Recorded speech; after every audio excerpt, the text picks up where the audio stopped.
Bonjour, aujourd'hui je vais vous présenter une activité d'inspiration Montessori. Les cycles de vie, les cycles de la graine et le cycle de vie en général sont très présentés dans les écoles Montessori et probablement dans les écoles classiques aussi.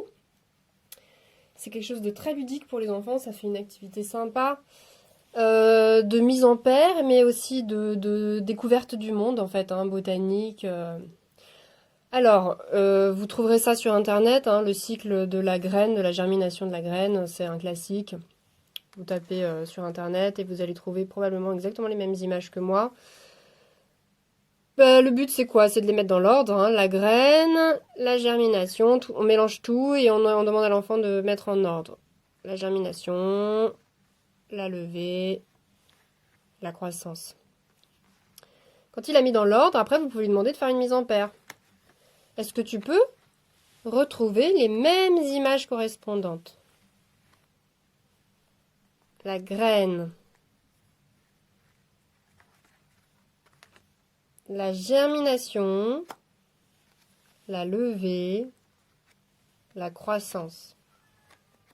Dans les mises en paire, on peut continuer avec avec la reconnaissance de la lecture. C'est pas la lecture, c'est les associations des mots.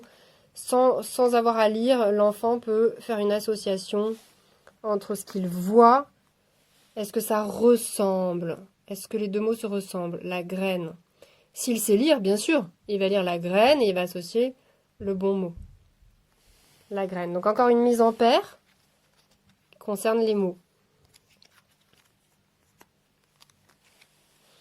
Il y a d'autres cycles de vie.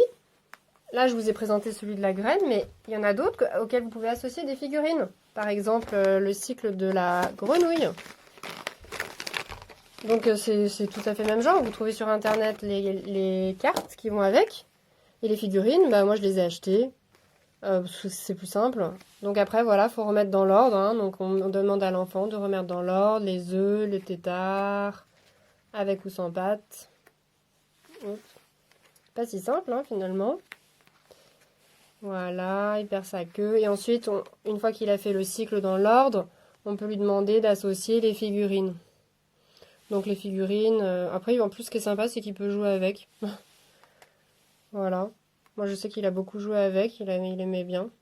Alors là elles sont pas complètes, mais bon voilà, l'enfant il est capable de comprendre que on n'a pas cette figurine là. On n'a pas cette étape là. Voilà, on a la grenouille qui commence à perdre la queue et les pattes, puis la grenouille adulte. Voilà, donc il y a le cycle de la grenouille. Et le dernier que j'ai, c'est pas des figurines qui sont très chères et puis il peut refaire plusieurs fois. L'important en Montessori, c'est la répétition. La vie est une succession de répétitions. Votre enfant revit les mêmes choses plusieurs fois par jour. Et toute la vie, c'est une répétition permanente. Donc on répète. On ressort plusieurs fois. Donc on ressort le cycle de la vie du papillon. Alors qu'est-ce qui se passe? On remet les cartes dans l'ordre. On a d'abord les œufs sur la feuille, la chenille qui grossit, la chrysalide et le papillon. Et on associe les figurines, toujours la mise en paire, avec les bonnes images. Voilà, ça c'est une activité qui est sympa en fait à faire avec votre enfant.